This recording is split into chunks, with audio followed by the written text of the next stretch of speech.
नमस्कार दोस्तों, OCN network में आपका स्वागत है। मुंबई बैठक से पहले क्या कहा गया था? एक तो लोगो तय करेंगे, एक संयोजक तय करेंगे और तीसरा सीट शेयरिंग पर चर्चा को एक दिशा देंगे, उसको आगे बढ़ाएंगे। हुआ क्या? मुझे लगता है कि जो मुंबई के पाव हैं, जो बड़े मशहूर हैं, वो खाए होंगे, कुछ और लजीज व्यंजन खाए होंगे, 5 स्टार होटल के मजे लिए होंगे, चुटकुले सुनाए होंगे एक दूसरे को, क्योंकि करीब करीब 48 घंटे तय किए गए थे, 2 दिन तय किए गए थे मुंबई की बैठक के लिए भी, पटना और बेंगलुरु की तरह। पर कुल मिलाकर के अगर देखें तो शायद ये लोग 4 घंटे या 5 घंटे भी साथ में नहीं बैठे होंगे, कोई चर्चा नहीं की होगी। कहने को 6 मुख्यमंत्री, 8 मुख्यमंत्री, कुछ पूर्व मुख्यमंत्री, मतलब नाम बड़े, दर्शन छोटे। और तीसरी मीटिंग थी, ना संयोजक तय हुआ, ना सीट शेयरिंग का कोई फार्मूला तलाश कर पाए और लोगों पर भी सहमति नहीं बन पाई है। अब कहा गया कि चौथी बैठक दिल्ली में होगी और उसमें कोशिश करेंगे कि सीट शेयरिंग का मामला सिरे चढ़ जाए, कोशिश करेंगे। तो सवाल ये है कि हो क्या रहा है? क्यों नहीं चीजें आगे बढ़ पा रही हैं और कांग्रेस एक्चुअल में चाहती क्या है? कहीं ऐसा तो नहीं है कि कांग्रेस जो है, चूंकि अभी 2 साल की वो सजा भी स्टे हो गई है, उसकी दोबारा से सुनवाई हो रही है और इनकी सांसदी बहाल हो गई है और इधर फिर से कुछ ज्यादा ही वोकल और फॉर्म में दिखाई दे रहे हैं राहुल गांधी, ज्यादा ही अति उत्साह में है उनकी पार्टी भी। तो कहीं ऐसा तो नहीं है कि राहुल गांधी को आगे करने की कोशिश कर रही है कांग्रेस? और आपने अगर एक बात ध्यान से देखी हो तो जैसे सरहद पर कवर फायरिंग दी जाती है, ऐसे ही सोनिया गांधी पटना में भी, बेंगलुरु में भी, मुंबई में भी सुरक्षा कवच बनकर के राहुल गांधी का खुद मौजूद रही हैं, जबकि उनका स्वास्थ्य जो है वो कोई बहुत अच्छा इन दिनों नहीं रहा है। तो ये क्या एक अवरोधक बन करके यहाँ भी खड़े हो गए हैं राहुल गांधी? कुछ और मुद्दे हैं, उन पर भी चर्चा करेंगे और मेरे साथ आपके बहुत ही चिर परिचित की फैक्ट के अपने जाने पहचाने विश्लेषक अविनाश सिंह जुड़ रहे हैं। उनका अभिनंदन कर लेते हैं, चर्चा को आगे बढ़ाते हैं। डॉक्टर साहब, बहुत स्वागत है आपका, नमस्कार। राम सर, आपको, आपके सभी दर्शकों को। तो आपको क्या लगता है, गाड़ी कहाँ अटक गई है? देखिए सर, मुंबई मीटिंग से पहले एक हाइप दी गई। हालांकि वो पटना मीटिंग हो चाहे बेंगलोर मीटिंग हो, हर मीटिंग से पहले एक हाइप दी जाती थी। मीडिया में भी चलता था कि ये होगा, वो होगा, ऐसे होगा, वैसे होगा। समस्या इन लोगों के साथ क्या है? सबसे पहले मैं सीताराम येचुरी की बात करूंगा। सीताराम येचुरी ने क्या कहा कि हम बंगाल में कोई अलायंस नहीं करेंगे, हम केरला में कोई अलायंस नहीं करेंगे। केरला में हम कांग्रेस के खिलाफ लड़ेंगे, बंगाल में हम ममता बनर्जी के खिलाफ लड़ेंगे।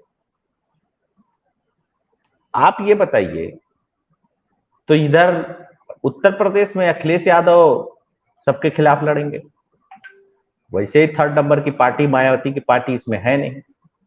इसी तरह बिहार में आप देख ही रहे हैं किस तरीके से अपोजिशन और अलायंस की क्या स्थिति, क्या गति है। दूसरी बड़ी बात क्या थी कि शरद पवार हो चाहे नीतीश कुमार हो, मल्लिकार्जुन खड़गे हो, 3-4 नाम प्रमुखता से चल रहे थे कि ये होंगे संयोजक। लेकिन लालू प्रसाद यादव ने बहुत पहले कह दिया था एक संयोजक नहीं होगा। तो एक संयोजक नहीं होगा, लालू प्रसाद यादव ने पहले कह दिया था, तो मुझको लगता है कि नीतीश कुमार से भारी तो यहां लालू प्रसाद यादव है, सीट के मामले में भी और राजनीति के भी मामले में। दूसरी तरफ एक चीज और देखिएगा, एक लोगो 6 लोगों का एक सेट बना करके लाए थे अलग अलग लोग, बोले थे कि एक लोगो फाइनलाइज करना। लोगो में क्या होता है सर? कलर कॉम्बिनेशन होगा, चीजें होंगी, बहुत होगा तो भारत का मैप होगा, पॉलिटिकल पार्टियों का, ये सब चीजों से लोगो बनेगा पॉलिटिकल पार्टी का, INDIA लिखा होगा उसमें। वो लोगों तक भी ये लोग फाइनल नहीं कर पाए। नहीं, क्या क्या उस लोगो पर उस चुनाव चिन्ह को, उसको चुनाव चिन्ह बना करके उसी पे लड़ेंगी सारी पार्टियां? देखिए इस बात को, जो मेरे पास खबर है, इस बात को एक दो लोगों ने उठाया कि लोगो ठीक नहीं रहेगा, ठीक है ना, क्योंकि लोगो, फिर वो लोगो बन जाएगा, हो सकता है कि लोग समझ जाए कि यही लोगो चुनाव चिन्ह है, फिर बाद में ऐसा ना हो कि लोग जा करके ईवीएम में ढूंढने लगे उसको, मिले ना तो फिर किसी दूसरे कोड दे, है ना। तो मतलब ये भी चल रहा है कि लोगो बनने का तो कोई बहुत इसमें मतलब था नहीं, लेकिन ठीक है, उनकी इच्छा है वो बनाए, लेकिन वो भी फाइनल नहीं कर पाए कि रखेंगे कि नहीं रखेंगे। ले देकर के एक लोगों पे सहमति बनी तो हुआ कि अभी इसमें चेंजेस करना है। दूसरी सबसे महत्वपूर्ण बात, सर पार्टियां आई 28 जैसा ये लोग बता रहे हैं, लेकिन जो कोऑर्डिनेशन कमेटी ये लोग बना रहे हैं उसमें है सिर्फ 13 लोग, माकपा तक को भी नहीं रखा गया। उसने प्रश्न उठा दिया तो ये होगा कि अच्छा ठीक है, तुम्हारा नाम भी जोड़ लिया जाएगा, जैसे लग रहा है कि ये संविधान संशोधन हो रहा है, तुम्हारा नाम भी जोड़ लिया जाएगा। अरे उसने कहा तुम्हें जोड़ना था तो तुरंत जोड़ लेते उसका नाम। बिल्कुल। लेकिन अगर सब अपने अपने राज्यों में एक दूसरे के खिलाफ लड़ेंगे, केजरीवाल पंजाब में और दिल्ली में कांग्रेस के खिलाफ लड़ेंगे, तो उसके बाद इस मीटिंग का मतलब क्या है, इस मीटिंग का सार क्या है, और इस मीटिंग में हुआ क्या? इस मीटिंग में यह हुआ कि एक नारा दे दिया और एक कमेटी बना दी और उसका फार्मूला रख दिया कि एक सीएम एक डिप्टी सीएम, और जिसके पास, जिस पार्टी के पास डिप्टी सीएम या सीएम नहीं है उसका कोई मतलब नहीं है।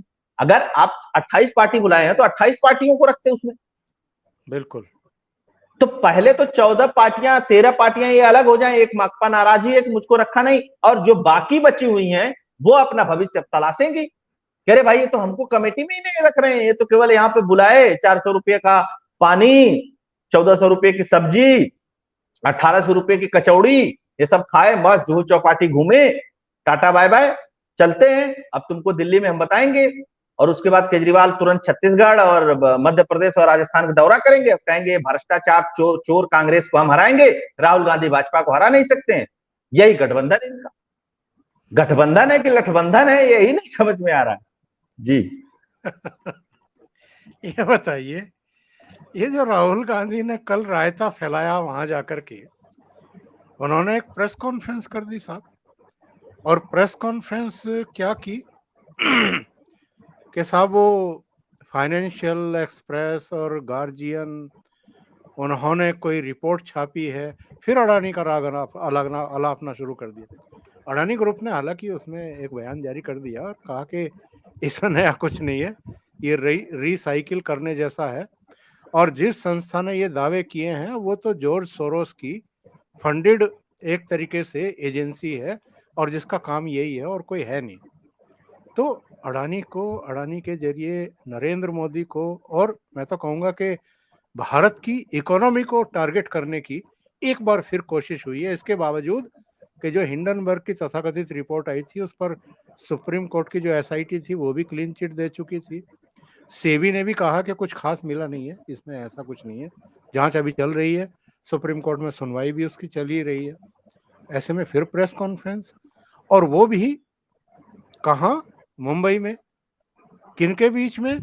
28 दलों के नेताओं के बीच में, यानी 27 दलों को कांग्रेस पार्टी ने किनारे कर दिया और राहुल गांधी को हाईलाइट में लाने के लिए प्रेस कॉन्फ्रेंस करने के लिए कैमरों के सामने बैठा दिया। तो ये बाकी इनके सहयोगी दलों के लिए तो एक झटका हो सकता है, एक संकेत हो सकता है कि कांग्रेस राहुल गांधी को थोप रही है, पर कल रात नरेंद्र मोदी और अमित शाह तो बहुत चैन की नींद सोए होंगे। अब देखिए सर, दो बातें हैं यहाँ। एक बात है कि देखिए कांग्रेस पार्टी, आपको लगता है कि वो नीतीश कुमार को पीएम या शरद पवार को या केजरीवाल को पीएम प्रमोट करेगी? कांग्रेस पार्टी तो अपना स्टैंड रखेगी, और जाहिर सी बात है कि कांग्रेस पार्टी की हैसियत इन सारी पार्टियों से ज्यादा है, इन कांग्रेस पार्टी के प्रेजेंट इन सारी पार्टियों से ज्यादा है। तो कांग्रेस पार्टी क्यों चाहेगी कि इनको पीएम प्रोजेक्ट करे? जाहिर सी बात है वो अपने नेता को पीएम प्रोजेक्ट करेगी। लेकिन इसी दबाव को झेलने के लिए ममता बनर्जी की साइबर आर्मी ममता बनर्जी को प्रधानमंत्री प्रमोट कर रही है। नीतीश कुमार को आरजेडी और जेडीयू में जेडीयू वाले कम, आरजेडी वाले ज्यादा प्रमोट कर रहे हैं कि प्रधानमंत्री जल्दी से बन जाओ, हमारे भैया जो हैं यहाँ के मुख्यमंत्री बन जाए, यार हटो, संयोजक ही बन जाओ, कुछ तो बन जाओ। लेकिन समस्या यह कि वो कुछ बन नहीं रहे। अब यहाँ पे एक और सबसे देखने वाली बात है, समझने वाली बात है सर, जो स्टालिन है, स्टालिन तमिलनाडु में नो डाउट एक मजबूत नेता है। स्टालिन के बयान को कोई महत्व नहीं दिया गया। बयान को महत्व किसके दिया गया? एक सजा याफ्ता कैदी जो मेडिकल ग्राउंड पे बेल पे है, उसका नाम है लालू प्रसाद यादव। लालू प्रसाद यादव को इस प्रेस कॉन्फ्रेंस में बोलने दिया गया। लालू प्रसाद यादव की भाषा क्या थी कि मैं इसरो के वैज्ञानिकों से कहूंगा चांद की जगह नरेंद्र मोदी को सूरज पे भेज दो। तो मतलब या तो आप मिमिक्री करने गए थे या आप मजे लेने गए थे कि चलो यार बहुत दिन किडनी उड्डी बदलवा लिया हूं, थोड़ा मुंबई में चल करके पार्टी वार्टी कर लेते हैं, या आप यह दिखाने गए थे कि लालू यादव भारतीय राजनीति में बहुत महत्वपूर्ण है, कोर्ट वोट का कोई मतलब नहीं है, मुझको सजा हुई है इसकी कोई बात नहीं। दूसरी सबसे महत्वपूर्ण बात, ममता बनर्जी ने कुछ नहीं कहा और नीतीश कुमार ने क्या कहा? प्रेस वालों चिंता मत करो, हमारी सरकार बनेगी तो तुम आजाद हो जाओगे। इससे प्रेस वाले नाराज हैं कि हम किसी के गुलामी में काम नहीं कर रहे हैं भाई, हम तब भी आजाद थे और अब भी आजाद हैं। और राहुल गांधी भी प्रेस को टारगेट करते हैं, अडानी को टारगेट करते हैं। अडानी के टारगेट करने का जो मामला है उस पे बहुत सारी एजेंसियां, बहुत सारी जांचों में ये बात पता चली है कि ये फंडेड था टोटल भारतीय इकोनॉमी को डिस्ट्रॉय करने के लिए। अच्छा, ये रघुराम राजन के साथ बैठ करके मीटिंग करते हैं। राजन पूरे विश्व का एकमात्र सबसे फर्जी अर्थशास्त्री है। मैं बताता हूं क्यों अर्थशास्त्री है फर्जी। उन्होंने अपने ही एक गुरु का एक फार्मूला चुराया और 2008 में बता दिया कि रिसेशन आने वाला है। उसके अलावा रघुराम राजन का कुछ नहीं है। भारतीय इकोनॉमी, भारतीय रिजर्व बैंक को सबसे बुरे स्थिति में पहुंचा दिया था और भारत के कई सरकारी बैंक डूबने के कगार में पहुंचे थे, तो वो रघुराम राजन की ही पॉलिसी थी सर।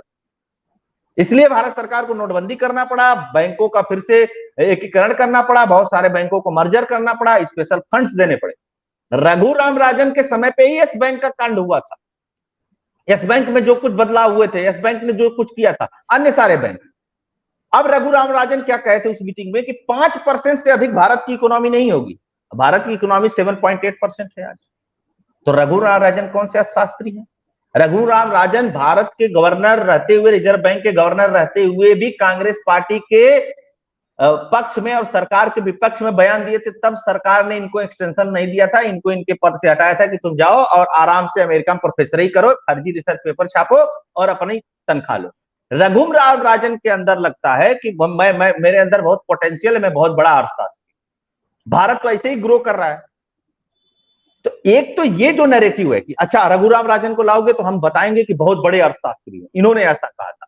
रघुराम राजन से पूछा जाना चाहिए कि तुम तो कह रहे थे कि 5% भी भारत की ग्रोथ हो जाए तो बड़ी बात है, भारत बड़ा लकी रहेगा, 7.8 पे भी तुम्हारा एक बयान आना चाहिए, लेकिन नहीं आएगा। तो ये यहाँ पे इस तरीके के छोटे छोटे ग्रुप्स उठाएगी कांग्रेस और उसके थ्रू प्रधानमंत्री नरेंद्र मोदी की इमेज को डाउन करना इनका उद्देश्य है। और देश का विकास, देश की इकोनॉमी, इनसे कोई लेना देना नहीं है, सत्ता कैसे भी मिले। जी अविनाश जी, मैं आंकड़े देख रहा था बिहार के, जब आपने लालू का जिक्र किया। जी जी 2004 में 22 सीटें, 2009 में 4 सीट, 2014 में 4 सीट लोकसभा की, 2019 में 0, एक भी सीट नहीं। ऐसे नेता को आप महत्व देंगे? और जो आपने जिक्र किया कि साहब, मैं तो इसरो के वैज्ञानिक से कहूंगा कि नरेंद्र मोदी को सूर्य लोक भिजवा दें। सूर्य लोक भिजवाने का मतलब समझते हैं? सूर्य लोक भेजने का मतलब ये है कि उनको भस्म कर देना चाहते हैं, उनको खत्म कर देना चाहते हैं। इस तरह की लैंग्वेज लालू यादव ने अपने भाषण में यूज की है और इसका एक तरीके से मजाक समझा लोगों ने।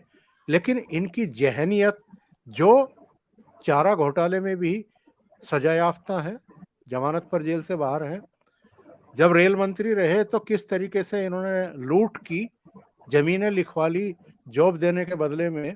इतना बड़ा भ्रष्टाचारी आदमी एक ईमानदार प्रधानमंत्री के बारे में इस तरह के अपशब्दों का यूज करे और वहां बैठे हुए लोग ही करके हंस दें, और मीडिया भी चटकारे लेते हुए उनके भाषण के छोटे छोटे कैप्सूल बना करके जारी करे कि इसकी टीआरपी जरा अच्छी मिल जाएगी। ये कितना बड़ा दुर्भाग्य है इस देश का। और लालू यादव मोदी को भस्म क्यों कर देना चाहते हैं सूर्यलोक भिजवा करके? देखिए, लालू प्रसाद यादव अभी गर्दन मड़ोड़ रहे थे मोदी की, तो अभी ये कर रहे थे, अभी वो कर रहे थे। अभी तो एक एजेंसी पहुंच जाती है ना पूछने कि भाई भ्रष्टाचार किए हो कि नहीं किए हो, लालू प्रसाद यादव का पूरा कुनबा जो है वो दंडवत हो जाता है। आप ये देखिए इस देश की, लालू प्रसाद यादव ट्रायल कैदी नहीं है, सजा पाए हुए कैदी हैं भाई। और किस चीज में सजा पाए हुए हैं? राजनीति में रहते हुए पशुओं का चारा खा गए। और किसने उनको जेल भिजवाने में सबसे बड़े अहम रोल अपनाया? लल्लन सिंह, जो कोऑर्डिनेशन कमेटी में है, नीतीश कुमार, जो वहां बैठ करके मंच पे भाषण दे रहे हैं। आप सोचिएगा, इससे बड़ा मतलब नरेंद्र मोदी से इतने डरे हुए हैं ये लोग कि अपने बाप को बाप कहना छोड़ दिए हैं। ये दूसरे के बाप को बाप कहना सोच रहे हैं। ये बता रहे हैं कि हमसे डर गए हैं नरेंद्र मोदी। सोचिए, ये आप बताइए कि सर लालू प्रसाद यादव इस गति में अगर पहुंचे हैं तो कांग्रेस पार्टी के समय लालू प्रसाद यादव सजा हुई है। यही नीतीश, यही ललन सिंह थे।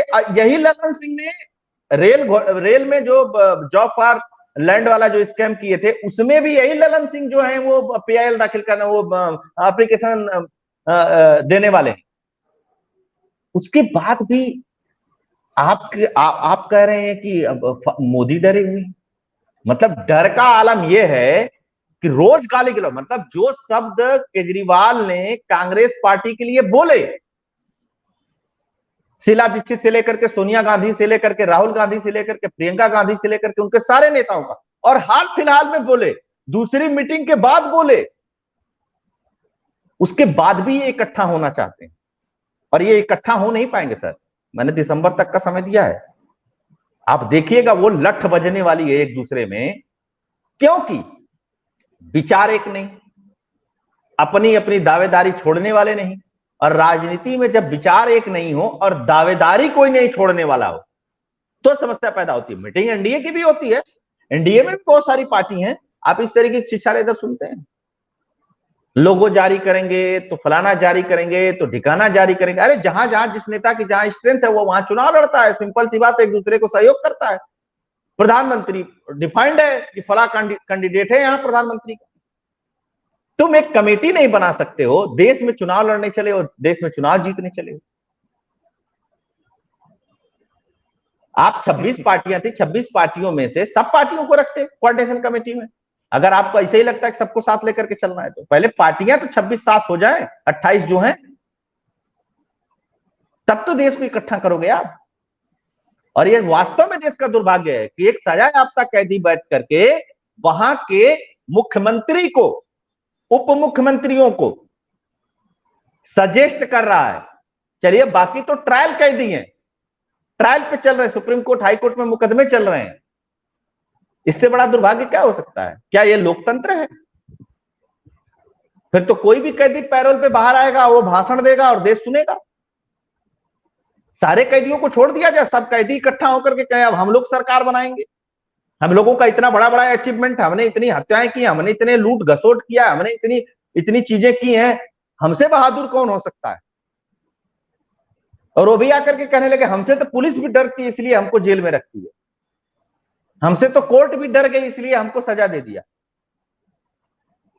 अब तो लोग यही कहेंगे ना इस देश में। दूसरे अविनाश जी देश भर में जनसभाएं करेंगे तो ये इनको, तमिलनाडु वालों को यहाँ उत्तर प्रदेश में, उत्तराखंड में, पंजाब में, मध्य प्रदेश में, राजस्थान में कौन सुनना पसंद करेगा? जो हिंदियों को गाली देते हैं, हिंदी भाषियों को गाली देते हैं, तमाम तरह की फिरका परस्त बातें करते हैं।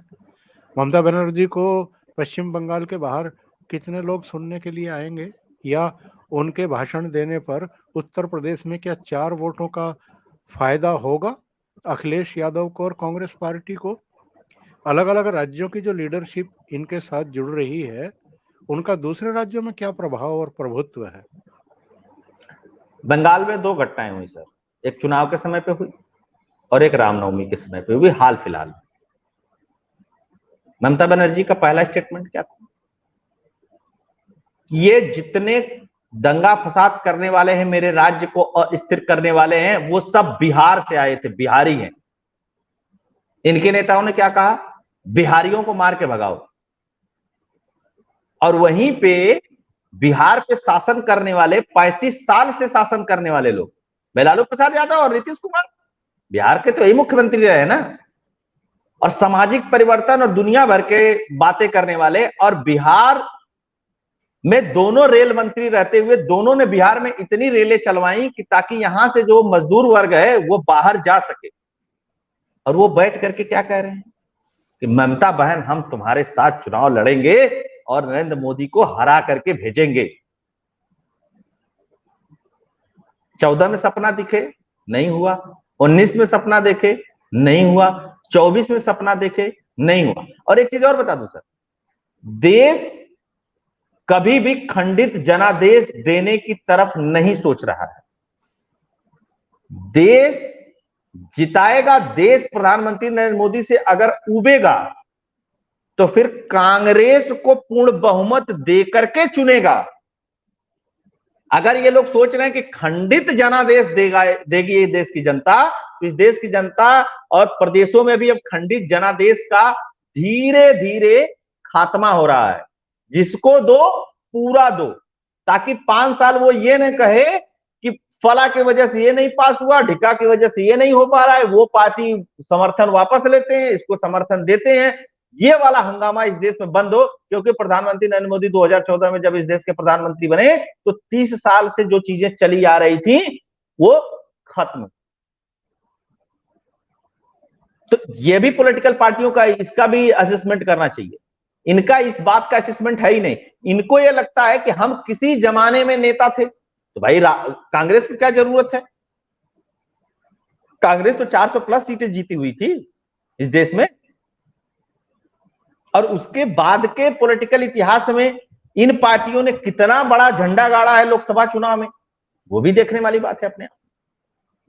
जो परफॉर्मेंस उत्तर प्रदेश में आज भाजपा की है, ये परफॉर्मेंस न कभी मायावती दे पाई, न कभी वो समाजवादी पार्टी दे पाई।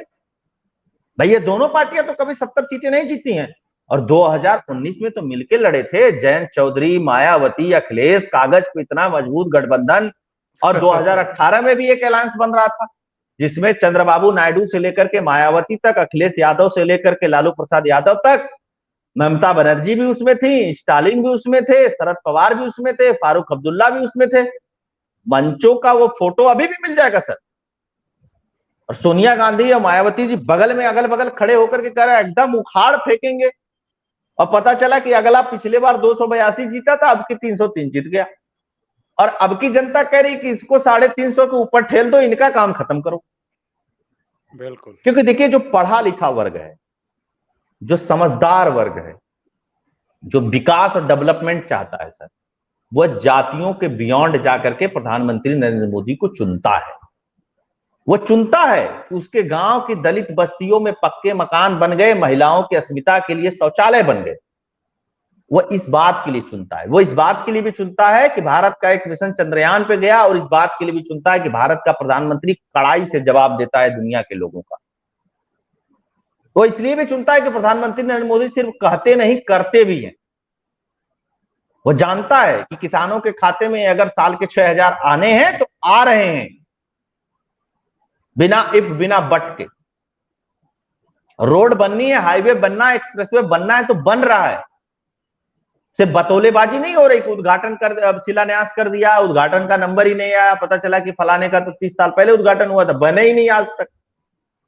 प्रधानमंत्री नरेंद्र मोदी किसी भी रोड का, किसी भी तरीके के प्रोजेक्ट का तभी शिलान्यास करते हैं जब उसका 25-30% काम पूरा हो जाता है, कम से कम लैंड एक्विजिशन तो हो ही जाता है।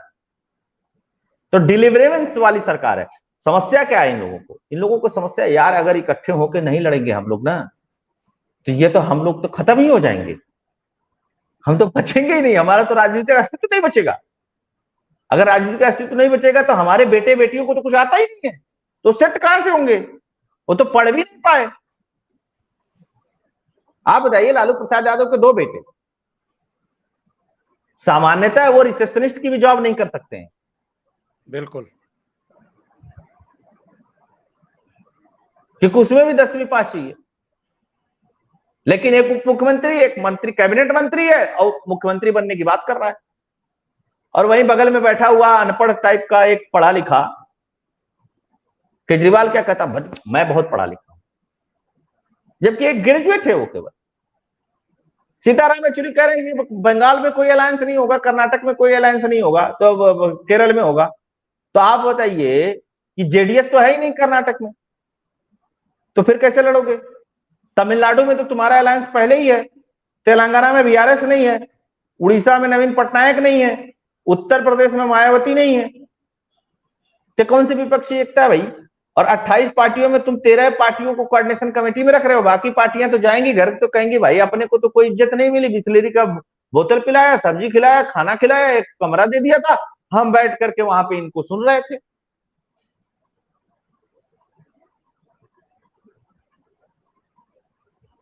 तो इसीलिए अलायंस नहीं बनना है सर।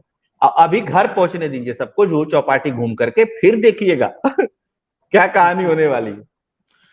एक दिन पहले तक सब एक ही जबान बोल रहे थे, मोदी और शाह बहुत घबराए हुए हैं इस डॉट गठबंधन से, और बस एक दांव चला, मोदी और शाह ने विशेष सत्र बुला लिया संसद का 5 दिन का, उसके बाद तो मुंबई का एजेंडा ही बदल गया इनका।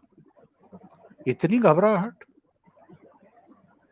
मैं बताया ना कि अगर नरेंद्र मोदी अभी कह दें अचानक से कि भाजपा के सभी सांसदों को, जितने सांसद हैं भाजपा के, इनको व्हिप जारी करो और सब 3 दिन के अंदर दिल्ली में आए, मान लीजिए एक नोटिफिकेशन चला जाए, ये उससे भी घबरा जाएंगे। पता नहीं क्या करने वाला है आदमी, सबके अपने सांसदों को बुला रहा है।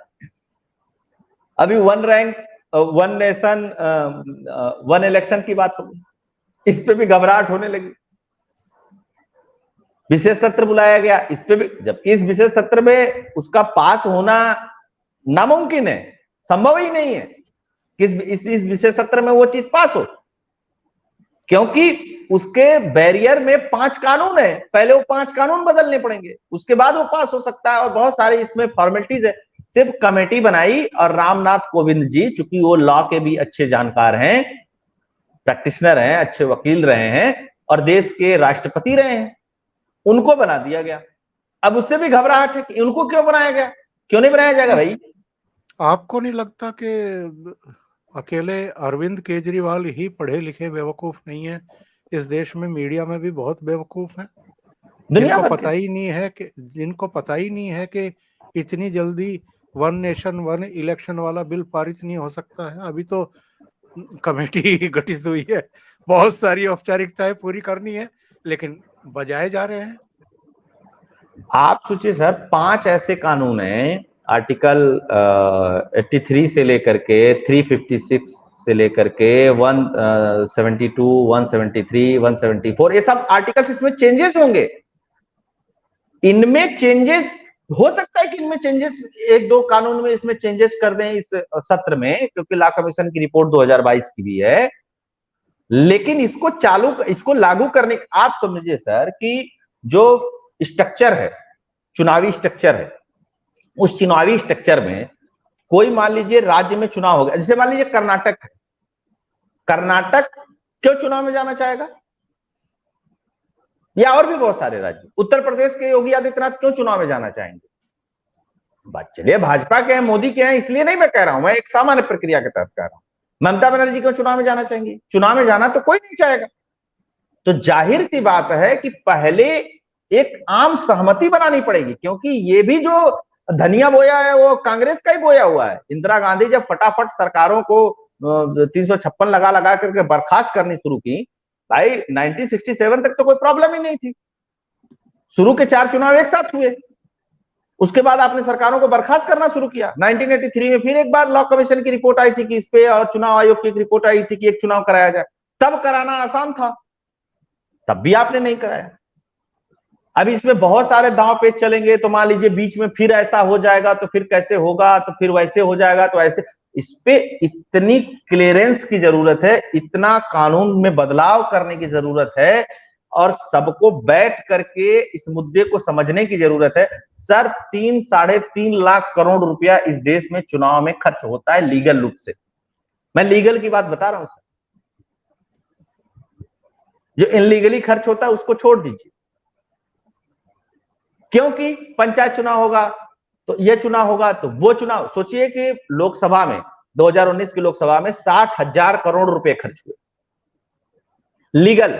जो उम्मीदवारों को एक थ्रेशोल्ड दिया जाता है कि आप 80 लाख रुपए से अधिक नहीं खर्च करोगे, वो चुनाव आयोग जो ईवीएम और उसका जो खर्चा है वो, इन सब सारी चीजों को मिला करके ऊपर से कम कितनी एक्टिविटीज बाधित हो जाती है। आप 50,000 से अधिक कैश नहीं लेकर के जा सकते, गाड़ियों की चेकिंग होगी तो नई घोषणा नहीं हो सकती है, तो नया पॉलिसी नहीं होगी। हमेशा लोग डरे रहते हैं किसकी सरकार आएगी तो क्या होगा इस स्टेट में, उस स्टेट में, केंद्र में। उसका जो नुकसान है वो छोड़ दीजिए, चुनाव होता है तो देश का नुकसान भी होता है, धंधे का तो बहुत बड़ा नुकसान होता है। ये सब जब आप जोड़ेंगे तो एक बड़ा लॉस है इस देश में बार बार चुनाव होना। प्रधानमंत्री है भाई, पार्टी भी है, बड़े नेता हैं, तो जाहिर सी बात है कि प्रधानमंत्री का काम छोड़ करके ही प्रचार करने जाएंगे ना। मुख्यमंत्री है, अरविंद केजरीवाल को दिल्ली में काम करना चाहिए लेकिन छत्तीसगढ़ में प्रचार कर रहे हैं। पंजाब में भगवंत मान को काम करना चाहिए लेकिन वो छत्तीसगढ़ और राजस्थान में प्रचार कर रहे हैं। योगी आदित्यनाथ जी को उत्तर प्रदेश में काम करना चाहिए लेकिन वो कर्नाटक में प्रचार करने जा रहे हैं। क्यों? एक साथ चुनाव ही नहीं हो रहा भाई, सबकी व्यस्तता है, सबके खर्च है, सब। अब चुनाव है, राजनीतिक पार्टी तो जाना भी चाहिए, सब जाएंगे, उसमें गलती किसी की नहीं है। गलती इस मैकेनिज्म की है जो अलग अलग चुनाव होते हैं। अब आप सोचिए कि अखिलेश यादव ने ओम प्रकाश राजभर से एक बात कही कि देखो यार, लोकसभा चुनाव के लिए अपने पास फंड नहीं, हम तो अब 27 की तैयारी करेंगे, जिसको ओम प्रकाश राजभर ने रिवील भी कर दिया था। अब ऐसे ऐसे अखिलेश कहते थे हम तो लड़ेंगे ही नहीं 24 का, हम तो बहुत मेहनत नहीं करने वाले हैं। अखिलेश यादव के क्रियाकलाप से लगता भी है। आप ये बताइए, एक साथ चुनाव होता तो क्या दिक्कत थी? वही जनसभा अखिलेश यादव की हो जाती, वही कार्यकर्ताओं की हो जाती, वही पैसा खर्च। और क्षेत्रीय पार्टियों को तो सबसे बड़ी समस्या है सर, उनके पास तो पैसे ही नहीं रहते चुनाव कराने के लिए। तो फायदा बहुत है, लेकिन राजनीति करनी है। अब मोदी जी से डर गए कि अब पता नहीं क्या कर देंगे यार। और जितना लोग विरोध करेंगे, मोदी जी मन से बोलेंगे देखो हम तो चाहते भाई एक बार चुनाव हो जाए, 5 साल में 2-3 महीना चुनाव मोड में पूरा देश रहे, उसके बाद 5 साल काम करे सब शांति से। विपक्ष वाले करने ही नहीं दे रहे हैं, इसको तैयारी नहीं हो रहे। जी बहुत बहुत धन्यवाद अविनाश जी, जुड़ने के लिए और ओशियन नेटवर्क के लिए इतना समय निकालने के लिए बहुत बहुत धन्यवाद नमस्कार सर। आपका। नमस्कार सर।